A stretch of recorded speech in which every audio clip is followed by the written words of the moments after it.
শুকুর আদায় করতে হয়, নাহলে আল্লাহ বেজার হয়। গাছ কাটলে গাছ যদি মাথা কাটতে হেলায় এক ফোঁটা রস বেরোব না। আর হেয়াতে মাথা কাটে আরি পাতে এবার রস পরে এই কুদরত আল্লাহর কি কুদরত আল্লাহ দিয়ে থুইছে।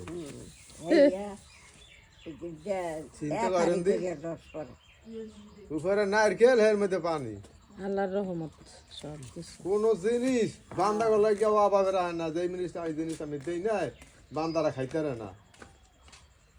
এই আমরা শুকুর আদায় করি না, এবার আমরা পারি না ঠিক মতন কি করতে। ক্যামেরা ধরে বসে